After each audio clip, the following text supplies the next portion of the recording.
Bismillahirrahmanirrahim. Wa bihi nasta'in. Alhamdulillahirabbil alamin wassalatu wassalamu ala asyrafil anbiya'i wal mursalin wa ala alihi wa ashabihi ajma'in. Allahumma rabbi shrah li sadri wa yassir li amri wa hlul 'uqdatam min lisani yafqahu qawli. Rabbana ilma lana illa ma 'allamtana innaka antal alimul hakim. Amin amma ba'd. Assalamualaikum warahmatullahi taala wabarakatuh. Wa maghfiratu wa ridwanuh dan salam sejahtera. Para pelajar yang dikasihi sekalian, ya, kita bertemu lagi di dalam kursus CTU 072, kursus pendidikan Islam, dan topik kali ini adalah sambungan daripada topik 6.1 yang telah pun kita diskusikan sebelum ini. Ya, jadi untuk itu pada episod ini ataupun pada perjumpaan kita kali ini kita akan membincangkan berkenaan dengan bab 6.2, pendekatan pengajaran dan pembelajaran pendidikan Islam kontemporari. Namun begitu kita akan merujuk kepada dua metodologi yang kita gunakan pada PNP kita masa kini, iaitulah pedagogi dan juga andragogi. Seperti biasa, ya, tajuk ataupun isi kandungan perbincangan kita pada hari ini akan meliputi beberapa subtopik, dimulai dengan pengenalan, kemudian kita akan bercakap berkenaan dengan pengenalan pedagogi, seterusnya apakah itu, ya, pendidikan andragogi, dan barulah kita akan masuk kepada strategi pembelajaran masa kini, ya, dan kemudiannya kita akan menyimpulkan diskusi kita pada hari ini.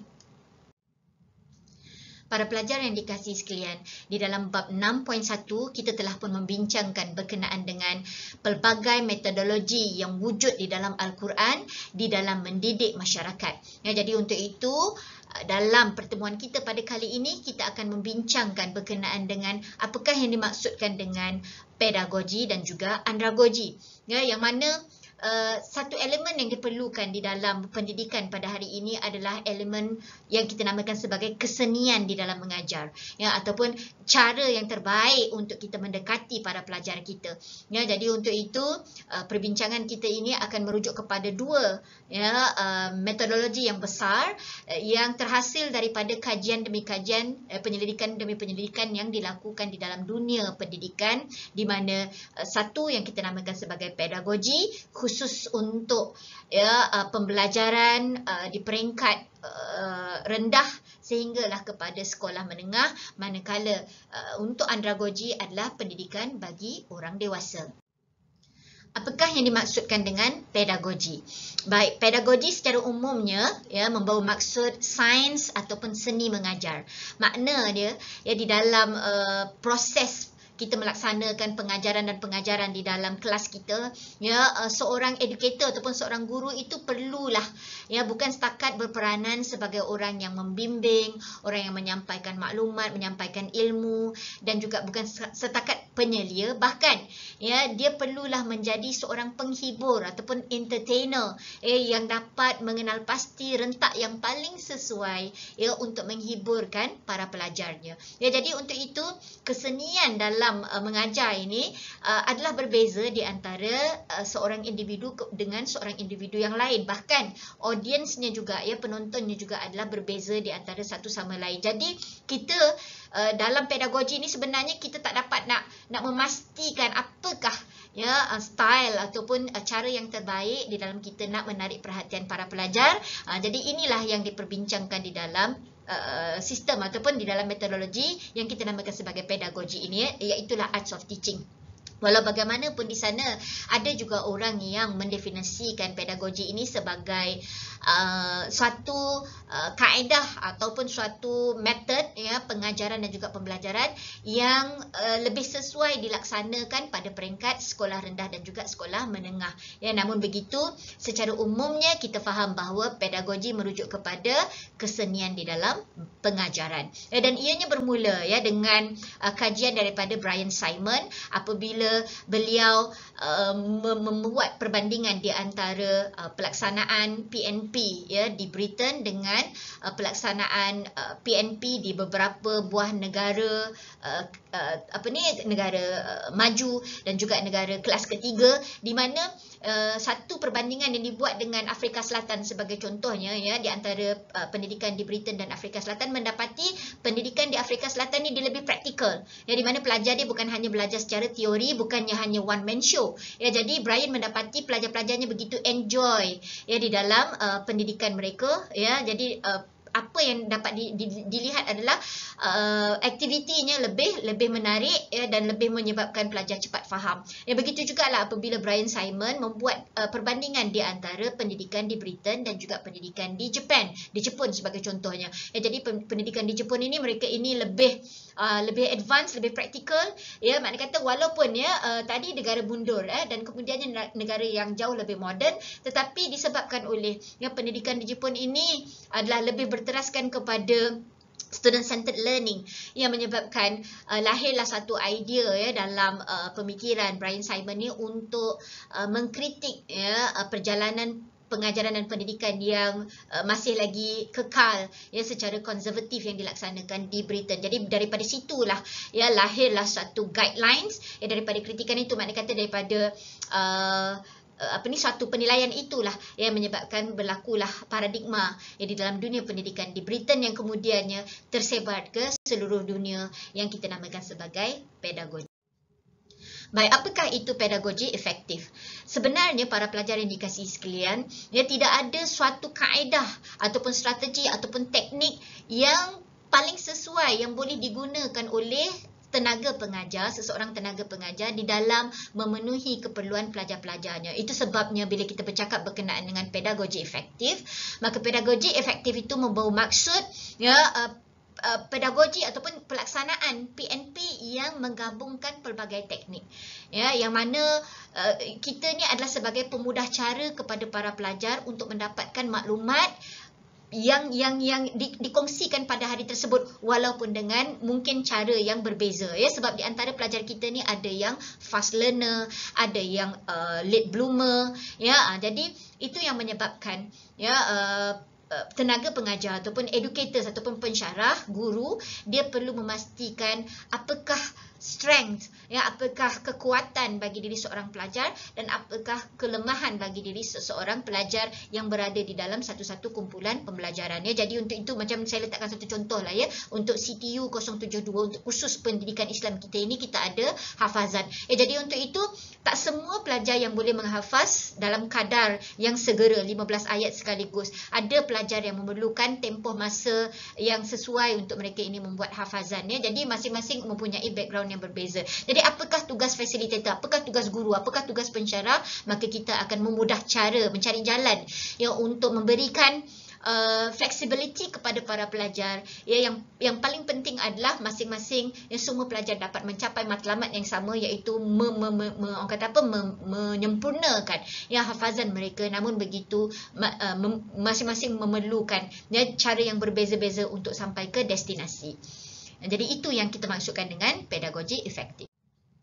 Jadi bila kita bercakap berkenaan dengan apakah itu guru efektif, ya, maka guru efektif itu, ya, memenuhi 9 kriteria. Paling tidak, ya, kita berusaha untuk menyempurnakan 9 kriteria ini. Yang pertamanya adalah mengambil kira pandangan pelajar. Makna dia, ya, setiap kali kita mengajar, kita mendengar, ya, kita bukan hanya one man show, kita bukan hanya menyampaikan maklumat, tetapi kita juga bertindak sebagai pendengar yang baik, ya, apabila pelajar kita menyampaikan permasalahan ataupun persoalan yang mereka hadapi di dalam pembelajaran. Itu yang pertama. Kemudian yang keduanya bergantung kepada apakah bentuk aktiviti pengajaran yang paling sesuai. Sometimes, ya, para pelajar kita memerlukan sketsa, ya, di dalam PNP kita, ya. Jadi untuk itu bila kita buat dalam bentuk lakonan itu mungkin, ya, ianya lebih memberikan kesan, ya, ataupun impak, ya, terhadap pembelajaran pada hari tersebut. Ataupun mungkin kita boleh buat outing ataupun kita keluar daripada ruangan kelas kita, ya, sebab kita mempelajari benda yang hampir sama dengan metod yang hampir sama. Jadi kita kadang-kadang memerlukan kepada fresh air, ya. Jadi kita perlukan kepada aktiviti yang sesuai untuk pembelajaran pada hari itu. Kalau misalnya kita perlu merujuk buku-buku rujukan, maka kita bawa pelajar-pelajar kita, ya, guru-guru yang efektif ni dia akan bawa pelajar untuk pergi ke pusat sumber, ya, pergi ke library dan sebagainya. Dan seterusnya, mempunyai pemikiran yang jelas tentang matlamat jangka panjang dan juga objektif jangka pendek. Memang objektif jangka pendeknya kita nak pelajar kita memahami konteks pembelajaran kita pada hari itu. Tetapi yang paling penting sebenarnya sebagai umat Islam, kita mempunyai matlamat jangka panjang sebagaimana yang kita tengok dalam metodologi Al-Quran kan, apa yang cuba disampaikan dalam metodologi Al-Quran. Yang keduanya adalah pengetahuan itu adalah milik Allah Subhanahu Wa Taala. Jadi bila kita mengajar di dalam kelas sebagai guru yang efektif, kita akan menyedarkan kepada para pelajar bahawa segala yang berlaku ini adalah dengan keizinan Allah Subhanahu Wa Taala. Jadi kalau pelajar kita cepat faham, kita mengucapkan alhamdulillah. Jadi kalau pelajar kita tidak faham, maka kita akan bersama-sama berusaha untuk membantu pelajar tersebut sehinggalah sampai kepada level kefahamannya. Dan seterusnya dibina di atas pengalaman dan pengetahuan sedia ada pelajar. Jadi tak salah pun kalau misalnya kita mengambil pandangan pelajar. Sebab pelajar kita pun ada yang mempunyai pengalaman. Jadi untuk itu kita nak pelajar kita ni juga belajar daripada pengalaman masing-masing. Mana yang baik tu kita jadikan tauladan, mana yang tak elok tu kita jadikan sempadan. Guru yang efektif juga mesti menyediakan apparatus yang bersesuaian. Maknanya kata kalau misalnya kita perlukan kepada uji kaji, maknanya kata kita perlukan kepada lab, makmal, maka kita bawa pelajar-pelajar kita untuk ke makmal. Dan seandainya makmal pada ketika itu tidak available, maka kita mungkin boleh mencari cara lain, metod lain untuk kita menyampaikan maklumat itu dengan secara yang lebih terperinci. Mungkin kita boleh menggunakan overhead projector, ataupun pada hari ini kita sudah menggunakan layar putih kan. Jadi untuk itu kita mungkin boleh merujuk kepada mana-mana laman web yang sesuai dengan aktiviti yang kita laksanakan pada saat tersebut ataupun pada kursus ataupun subjek tersebut. Dan seterusnya melibatkan penggunaan pelbagai teknik macam saya sebutkan tadilah makna kata kita mempelbagaikan teknik in the sense that kita tak nak kelas kita terlampau boring, kita nak menjadikan kelas kita hari itu pembelajaran yang efektif. Jadi mungkin kita instead of kita terus mengajar, kita mungkin boleh membuat kuis terlebih dahulu, ataupun kita menyudahkan kelas kita itu dengan aktiviti kuis, menamatkan dengan aktiviti kuis. Jadi ianya akan berlaku dalam keadaan yang begitu ceria dan dalam keadaan yang masih lagi kita boleh mengawalnya. Seterusnya berfokus kepada aplikasi kemahiran berfikir. Jadi kita kena galakkan pelajar-pelajar kita berfikir. Bahkan kalau kita tengok metodologi Al-Quran juga, Al-Quran metodologi yang keempat ataupun kelimanya yang mengajarkan kita untuk menambah ilmu pengetahuan dan kemudiannya kita diajar untuk menggunakan pemikiran kita kan. Jadi untuk itu perlu kepada pemikirannya, mengajak pelajar untuk berfikir, bahkan sometimes berfikir di luar kotak, dan kemudian melibatkan pentaksiran secara kognitif dan juga sumatif. Walaupun kita tak suka dengan ujian, tapi somehow untuk menilai pelajar kita, pencapaian pelajar kita perlu kepada sedikit pentaksiran, sebagaimana yang kita lakukan di dalam kursus kita sendiri kan. Maknanya kata kursus kita pun kita akan ada macam contohnya reflective writing. Kenapa kita buat reflective writing tu? Sebab kita nak melihat sejauh mana ilmu yang telah pun kita dedahkan kepada pelajar, pengalaman yang telah pun kita kongsi bersama sudah mana kata boleh diaplikasi oleh pelajar itu melalui penilaian yang kita laksanakan. Baik, kemudiannya bersifat inklusif, makna dia kita memastikan semua pelajar-pelajar kita terlibat dengan aktiviti. Nobody gets left behind. Tiada ada pelajar kita yang ketinggalan ataupun keciciran. Itu sebabnya kalau kita bincang semula apa yang berlaku di zaman sahabat, di zaman Rasulullah SAW, di zaman sahabat, kita tengok sahabat yang keciciran maklumat ini, mereka akan buat kelas diskusikan LDK, latihan dalam kumpulan. Begitu juga lah misalnya sahabat di zaman sahabat radhiyallahu anhum itu sendiri, kalau ada pelajar yang tidak mendapat secukupnya maklumat ketika berada di sekolah, ketika berada di maktab, maka akan di sana akan adalah tutorial yang dilaksanakan di kutab. Jadi inilah yang kita katakan pelaksanaan secara bersifat inklusif. Para pelajar yang dikasihi sekalian, pedagogi sebenarnya memiliki pelbagai strategi, dan strategi inilah sebenarnya yang akan memperkayakan lagi aktiviti di dalam pembelajaran kita. Di antara strategi pembelajaran yang berlaku di dalam pedagogi, yang pertamanya adalah strategi pengajaran secara langsung, which is face to face lah, sebagaimana yang kita laksanakan di dalam kelas kita. Makna kata guru memberikan bimbingan kepada pelajar secara langsung. Kalau kita tengok pendidikan di Finland, Itu antara pendidikan yang terbaik di dunia, di mana dalam satu kelas tu dia ada 2 orang guru. Seorang guru yang akan memberikan syarahan ataupun yang mengajar, dan seorang lagi guru akan memastikan setiap pelajar itu mendapat maklumat yang sama. Makna dia, sekiranya ada pelajar yang keciciran, guru yang kedua ini tadi akan membantu pelajar itu untuk memahami konteks yang sedang diajar oleh guru yang sedang memberikan pengajaran. Jadi ini kita namakan sebagai pengajaran secara langsung. Tapi di Malaysia kita masih lagi melaksanakan pembelajaran secara face to face ini. Cumanya Malaysia sudah pembelajaran di Malaysia sudah mula beralih kepada bukan hanya teacher centered learning, tapi kita juga sudah berubah kepada student centered learning. Baik, strategi seterusnya adalah strategi pengajaran secara tidak langsung, di mana ianya berlaku secara indirect instruction ataupun indirect teaching, yang mana mengambil kira minat dan juga semangat para pelajar. Itu yang saya kata tadi, kita bawa pelajar kita pergi outing ataupun kita bawa dia untuk mengadakan aktiviti di luar kelas. Mana kata pelajar-pelajar ni, sebagai contoh lah misalnya kita belajar sains kita nak belajar berkenaan dengan animals reproduction. Jadi kita bawakan pelajar-pelajar ini untuk melihat sendiri animals ini, kita cari berpasang-pasangan dan kita melihat bagaimana animals itu reproduce. Ada di antara animals ini dia akan reproduce menggunakan telur, telur. Ada yang menggunakan mana kata reproduce secara persenyawaan, secara direct, mana kata ada yang bersalin, ada yang mana kata multiply dengan sendirinya, jadi ada yang asexual. Jadi itu contoh contoh bagaimana untuk kita mempelbagaikan lagi pendidikan kita, yang mana kita namakan sebagai sistem strategi pengajaran secara tidak langsung. Dan kita juga boleh mengambil melaksanakan pedagogi dengan strategi pengajaran pembelajaran melalui pengalaman. Jadi kita minta pelajar-pelajar ni supaya mereka ini pergi ke tempat-tempat tertentu. Maknanya ini selalunya berlaku setelah tamat sesi persekolahan, yang mana pelajar-pelajar ni bila mereka balik, kita minta mereka ini melaksanakan sesi temu bual. Jadi daripada sesi temu bual itulah mereka mendapatkan kita panggil sebagai experiential learning ataupun pembelajaran dalam bentuk mengambil pengalaman. Pembelajaran juga boleh berlaku secara individual, di mana ataupun secara independen, di mana guru memberikan satu tugasan kepada pelajar dan pelajar diminta untuk membuat research. Jadi pelajar membuat mengambil banyak bahan-bahan rujukan dan kemudiannya menganalisa bahan-bahan rujukan tersebut. Jadi ini juga boleh berlaku, dan pembelajaran secara sendirian juga boleh berlaku secara homeschooling.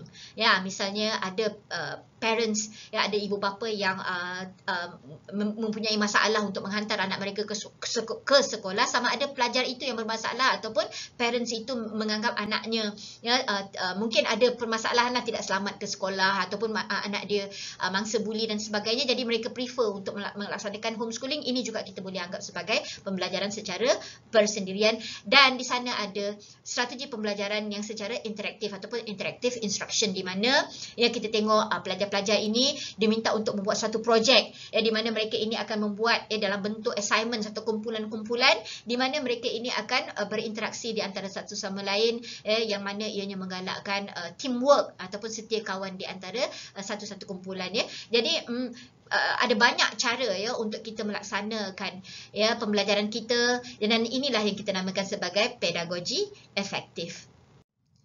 Baik, para pelajar yang dikasihi sekalian, kita masuk kepada 6.2.2, iaitulah pendidikan andragogi. Jadi apa yang dimaksudkan dengan pendidikan andragogi? Kalau pedagogi tadi, pada maksud yang umum adalah the arts of teaching ataupun science ataupun seni untuk mengajar.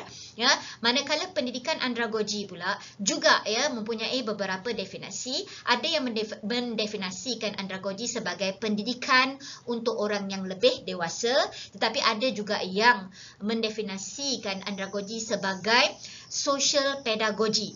Yang mana bila kita bercakap berkenaan social pedagogi ini, terdapat pandangan yang mengatakan bahawa social pedagogi ini lebih sesuai penggunaan terminologinya itu kepada proses pembelajaran dan juga bimbingan kepada pelajar-pelajar yang berkeperluan khas.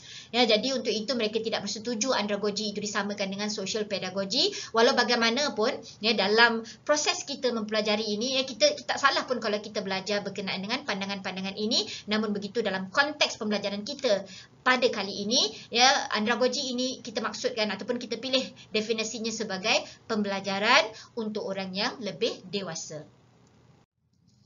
Baik, disebabkan oleh audiens, ya, bila kita nak melaksanakan andragogi ini, audiens kita ni adalah terdiri daripada pelajar-pelajar yang sudah sampai ke tahap yang lebih dewasa, lebih matang. Ya, maka untuk itu kita perlukan kepada pelaksanaan, ya, strategi yang mungkin lebih sesuai untuk melaksanakan andragogi ini. Ya, jadi antaranya adalah yang pertamanya menciptakan suasana yang sesuai dan kondusif. Ya, jadi disebabkan oleh kita berhadapan dengan pelajar yang matang. Ya, jadi tentulah, ya, cara kita tidaklah boleh kita mengajar seolah-olah pelajar kita ini kekanak-kanakan. Jadi kita kena memahami, ya, level kematangan pelajar-pelajar kita. Itu yang pertamanya. Kemudian menyusun satu bentuk perencanaan, ya, kegiatan. Jadi kegiatan kita pun bukanlah lagi kegiatan macam kita buat dengan pelajar-pelajar di peringkat rendah. Ya, bahkan seboleh mungkin, ya, kita melaksanakan perancangan itu mengikut, ya, keperluan pelajar itu sendiri. Makna dia bila kita mengajar, ya, dari sudut andragogi ni ataupun kita melaksanakan andragogi ni, jadi pelajar-pelajar kita ni mungkin terdiri daripada golongan pekerja, ya, ataupun golongan yang berpengetahuan, berpengalaman, ya. Jadi mereka, ya, lebih prefer kepada aktiviti yang sesuai, ya, dengan pengalaman ataupun kematangan mereka. Ya, jadi itu yang keduanya. Seterusnya mengenal dan juga menilai dan mengenal pasti, ya, minat, keperluan dan juga nilai-nilai, ya, yang ada pada diri setiap pelajar itu, ya, sebab pelajar kita ni background dia berbeza, ya. Macam contoh, saya letakkan diri saya mengajar pelajar EPJJ ataupun pelajar pendidikan jarak jauh, yang usually pelajar-pelajar ini adalah golongan yang telah pun bekerja. Ya, jadi mereka mempunyai pengalaman yang berbeza di antara satu sama lain walaupun mereka mengambil kursus yang sama ataupun kos yang sama. Ya, namun begitu pengalaman itulah, ya, yang menyebabkan mereka ini sedikit berbeza dan kita kena mengiktiraf, ya, perbezaan pelajar-pelajar ini. Jadi kita nak buat aktiviti pun kita kena menilai dan mengenal pasti, ya, keadaan pelajar-pelajar kita. Seterusnya merumuskan misi dan visi. Kita pun kena beritahu hala tuju, ya, dalam pendidikan kita, ya, untuk kelompok andragogi ini, ya, dalam kita melaksanakan andragogi ini. Sebab apa? Sebab mereka ini bukan lagi berada pada level yes man ataupun no man, ya. Makna kata mereka mempunyai pemikiran yang kritis, ya, yang mana mereka juga mempunyai buah fikiran mereka sendiri. Itu sebabnya kita perlu, ya, memaklumkan misi dan visi. Kita perlu merancang, ya, dan kemudian melaksanakan aktiviti pembelajaran itu dengan cara mengevaluasi, ya, pelajaran itu sendiri dan juga hasil pembelajaran. Ya, jadi itu yang kita kena ada misi dan visi yang jelas. Dan yang paling penting, ya, di dalam proses pelaksanaan andragogi ini adalah mengikut pepatah Inggeris kata apa? We put ourselves into their shoes. Ya, makna dia persediaan kita sebagai tenaga pengajar, ya, dalam melaksanakan andragogi ini, yang pertamanya kita willingly, ya, kita bersedia untuk menjadi sebahagian daripada anggota kelompok yang diajar. Macam saya kata tadilah, mereka ini adalah pelajar yang lebih dewasa, pelajar yang lebih orang kata apa, berpengalaman, ya, mempunyai pemikiran yang matang, ya. Jadi untuk itu kita perlu, ya, mengetahui dan ada di antara pelajar-pelajar, ya, di bahagian andragogi ni mungkin yang telah berkahwin, telah berumah tangga, telah beranak pinak. Ya, jadi untuk itu sangat penting untuk kita memahami, ya, kondisi pelajar kita. Itu yang pertamanya. Kemudian mampu mencipta suasana yang kondusif, ya, mereka tak rasa diri mereka ini orang kata apa, direndah-rendahkan ataupun kita tak mengajar, ya, seolah-olah kita mengajar ke anak-anak ataupun kebudak-budakan. Dan seterusnya mempunyai rasa tanggungjawab yang tinggi. Kita respect, ya, pelajar-pelajar kita. Kita menganggap bahawa pelajar-pelajar kita ini adalah rakan, ya, seperjuangan kita, ya, sebab kita nak mencapai matlamat yang sama. Seterusnya sentiasa mempelajari dan mencontohi kemampuan pelajar kita. Jadi kalau pelajar kita ni ada potensi, kita hormat, ya, dengan pengalaman mereka. Jadi sometimes buah fikiran mereka, and sometimes bila kita rasa macam tidak boleh bersetuju dengan pandangan mereka, kita kena belajar agree to disagree. Jadi tenaga pengajar, ya, di dalam melaksanakan andragogi ini juga mesti menyedari kelemahannya, ya. Jadi kalau kita rasa, ya, apa yang kita nak share ataupun apa yang kita nak kongsi, diskusikan pada hari itu memerlukan maklumat tambahan, maka kita perlu membuat persediaan ya. Dan seterusnya kita mesti dapat melihat permasalahan dan bersedia untuk merungkai permasalahan itu. Macam contohnya kalau kita mengajar pelajar-pelajar yang telah pun bekerja ya, masing-masing ada tanggungjawab pekerjaan masing-masing. Jadi apakah logik kalau misalnya kita nak membuat assignment secara berkumpulan, makna kata dalam grup yang ramai. Ya, jadi kita pun kena menggunakan ya kepintaran kita ya, kita perlu melihat kepada kekangan yang ada pada pelajar kita dalam kita nak melaksanakan apa-apa aktiviti. Jadi kita kena peka ya dengan permasalahan ya, mengerti perasaan pelajar-pelajar kita, mengetahui bagaimana meyakinkan dan memperlakukan orang lain ya, dan tidak begitu menghukum ya. Jadi sebab pelajar-pelajar yang dari prospek andragogi ini selalunya terdiri daripada pelajar-pelajar yang mempunyai sudut pandang ya, perspektif masing-masing ya. Jadi mereka juga mempunyai hati dan perasaan. Saya tak kata ya bila kita melaksanakan pedagogi kita tak perlu ambil tahu tentang emosi pelajar, tak, tetapi di dalam pelaksanaan andragogi ini kita kena faham bahawa pelajar-pelajar kita ni mempunyai multitasking. Ya, kadang-kadang dia belajar tetapi dalam masa yang sama dia adalah pekerja. Dia belajar, dia adalah seorang ibu, dia belajar, dia adalah seorang anak. Jadi maknanya dia mempunyai tanggungjawab yang pelbagai ya. Jadi untuk itu kita perlulah memahami ya pelajar kita, kemudian selalu optimis ya, mempunyai niat dan juga etikat untuk membantu pelajar kita ni sehingga menyempurnakan tugasan mereka, dan kemudian menyedari bahawa peranan kita bukan mengajar semata-mata, bahkan kena bijak menarik minat pelajar-pelajar supaya mereka tak merasakan apa yang kita sampaikan adalah sesuatu yang telah pun mereka ketahui. Jadi kena ada nilai tambah. Itu yang kita kata perlukan kepada persediaan. Para pelajar yang dikasihi sekalian, ya, jadi bila kita melihat kepada strategi pembelajaran pada masa kini, ya, tak kiralah sama ada kita sedang melaksanakan pedagogi ataupun kita melaksanakan andragogi, maka strategi pembelajaran pada masa ini telah pun dicabar ya dengan perubahan semasa. Ya, jadi untuk itu bila kita melihat kepada kaedah PNP ya, kaedah pengajaran dan pembelajaran pada masa kini, kita boleh bahagikan kepada 3. Yang pertamanya pembelajaran yang berpusatkan guru, ya, dan keduanya pembelajaran berpusatkan pelajar, dan yang ketiganya pembelajaran secara maya. Baik, apakah yang dimaksudkan dengan pembelajaran berpusatkan guru? Ya, bila kita mendengar perkataan berpusatkan guru, kita akan faham dengan sendirinya bahawa pada saat ini gurulah yang akan memainkan peranan di dalam proses pengajaran dan pembelajaran itu. Jadi kalau kita tengok ya bagaimana Rasulullah Sallallahu Alaihi Wasallam melaksanakan ya pendidikan baginda, dakwah baginda ya, satu ketika dahulu kita tengok peranan guru itu boleh dimainkan dengan pelbagai cara kan. Antaranya adalah guru boleh menjadi seorang murabbi ya, guru boleh menjadi seorang muallim ya, muaddib ya, mudarris dan juga mursyid kan. Jadi dalam konteks ya pedagogi dan juga andragogi ya, guru bukan setakat sebagai penyampai maklumat ya, penyampai ilmu, tapi guru juga boleh bertindak sebagai facilitator ya, guru juga boleh bertindak sebagai supervisor ya. Atas tujuan apa tadi? Atas tujuan untuk memastikan yang apa yang kita sampaikan kepada pelajar ini semuanya ya akan dapat, kalaupun tak 100% dapat, tapi sekurang-kurangnya mereka akan berjaya memahami 80% daripada kontens yang kita ajarkan ataupun isi kandungan yang kita ajarkan pada hari tersebut.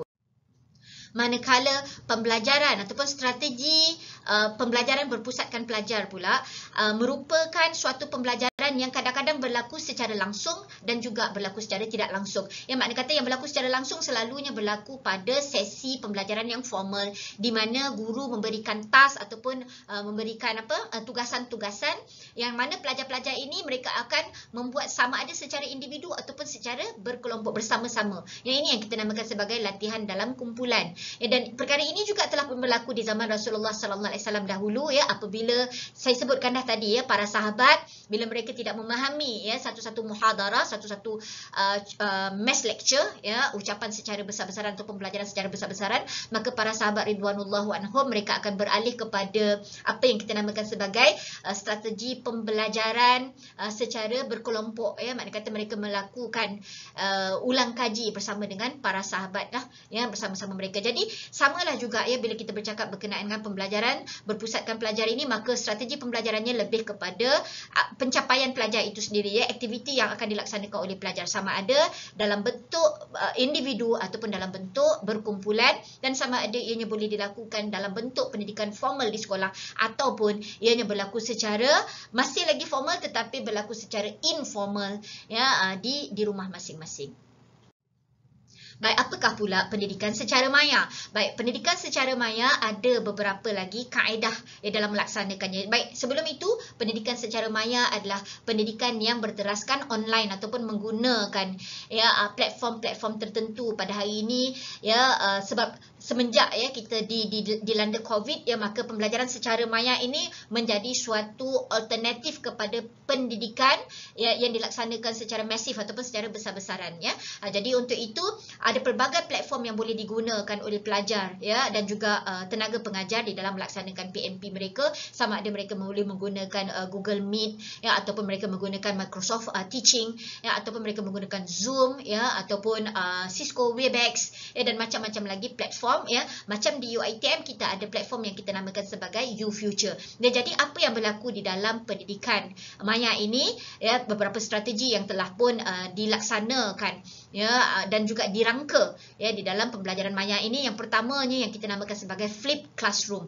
Ya, Flipped Classroom ini bermula daripada John Bergman dan juga Aaron Sams, ya, di mana mereka ini membuat satu uji kaji ataupun suatu penyelidikan berkenaan dengan apa yang sepatut dilakukan oleh pelajar, ya, di sekolah dan apa yang patut dilakukan di rumah. Baik, selalunya para pelajar, ya, dalam pendidikan yang berbentuk konservatif di sekolah, ya, di pusat pengajian, kita akan belajar direct daripada guru, yang mana kita ni akan banyak mendengar, ya, dan kemudiannya di rumah barulah kita akan melaksanakan aktiviti ataupun kita buat apa yang kita namakan sebagai homework.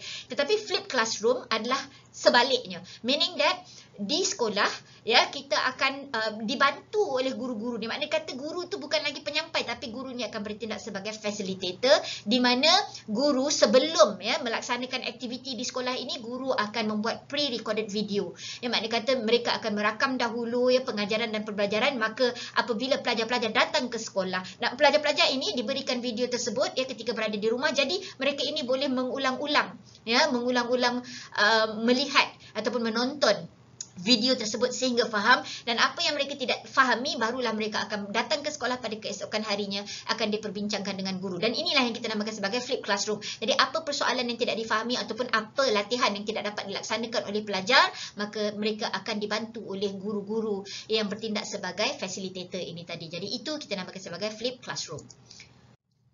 Seterusnya kita ada strategi yang kita namakan sebagai blended learning. Apa itu blended learning? Pembelajaran teradun. Makna dia, ya, tenaga pengajar ataupun guru mereka ini menggunakan pelbagai kaedah, di mana ada yang menggunakan pre-recorded video, ya, untuk mengajar, tapi dalam masa yang sama juga, ya, bila perlukan kepada tutorial, ya, maka tenaga pengajar ini ataupun educators ini akan sama-sama terlibat dengan para pelajar untuk melaksanakan aktiviti, ya. Dalam masa yang sama mungkin juga, ya, homework itu ataupun kerja-kerja rumah ataupun latihan-latihan itu boleh dilaksanakan di rumah, tetapi masih lagi di dalam piawaian ataupun dalam pemantauan guru-guru. Maka akan diberikan time limit, ya, akan diberikan timeline bila pelajar-pelajar ini boleh melaksanakan aktiviti mereka, dan mereka ini dipantau secara maya oleh guru mereka. Ini kita namakan sebagai blended learning. Baik, satu lagi, ya, yang kita boleh laksanakan di dalam pendidikan maya ini adalah yang kita namakan sebagai project based learning. Ya, jadi apa itu project based learning? Di mana pelajar-pelajar ini sama ada mereka ini akan bersama-sama duduk di dalam kelas, ya, maknanya kata mereka ini membincangkan tentang satu-satu projek, ataupun mereka ini akan diberikan task masing-masing dan mereka akan melaksanakan task ataupun tugasan masing-masing ini. Contoh, misalnya ada seorang itu diarahkan untuk mengambil gambar-gambar, ya, dan seorang lagi di antara ahli mereka ini diminta untuk mencari sumber-sumber rujukan, ya. Yang lain pula akan membuat kaedah temu bual, ya, yang ahli yang lain pula akan menjadi editor ataupun menjadi penulis penyunting kepada kertas kerja. Ya, jadi ini kita namakan sebagai project based learning, di mana project based learning ini akan menggalakkan 4C ataupun 4C, iaitu communication, collaboration, critical thinking dan juga creativity, ya. Jadi ini antara cara untuk memeriahkan lagi ataupun memperkasakan lagi, ya, aktiviti keilmuan di kalangan pelajar. Baik, satu lagi teknik ya ataupun strategi di dalam pengajaran secara maya ini yang kita boleh laksanakan, iaitu yang kita namakan sebagai inquiry based education. Baik, apa yang dimaksudkan dengan inquiry based education ni? Ianya berasaskan ataupun bersumberkan kepada permasalahan yang diwujudkan ya daripada tenaga pengajar itu sendiri. Makna dia tenaga pengajar memberikan topik-topik tertentu ataupun inquiry tertentu ya. Makna kata kajian-kajian kes yang menyebabkan pelajar-pelajar ini nanti ya mereka ini akan membuat survey ya, ataupun kaji selidik berbaskan kepada inquiry tersebut. Contoh misalnya guru ataupun educators ya, mana kata facilitator meminta supaya pelajar-pelajar ini mengkaji mengapa ekonomi didengkil sebagai contohnya ya, masih lagi pada tahap yang agak rendah walaupun dengkil ini berada di bandar-bandar besar seperti Cyberjaya dan Putrajaya. Jadi ini yang menyebabkan pelajar-pelajar ini nanti akan membuat ya survey ataupun membuat kaji selidik mereka. Sama ada kaji selidik ini mereka akan buat secara rambang ataupun secara terbimbing ya. Mana kata secara rambang ni dia akan berlaku secara terbuka lah. Ya, makna kata semua tempat boleh diterokai oleh pelajar ini ataupun ya pensyarah ataupun guru ataupun facilitator ini telah pun menetapkan tempat-tempat tertentu untuk pelajar-pelajar ini melaksanakan survey mereka ataupun kaji selidik mereka. Jadi ini kita namakan sebagai inquiry based education ataupun mungkin ya dalam kes-kes mahkamah sebagai contohnya ya, kenapa ada perbezaan di antara Mahkamah Syariah Negeri Sembilan dengan Mahkamah Syariah Selangor. Jadi ini menyebabkan ya sama ada pelajar-pelajar itu boleh membuat penyelidikan secara terbuka ataupun dibimbing oleh supervisor ataupun facilitator masing-masing.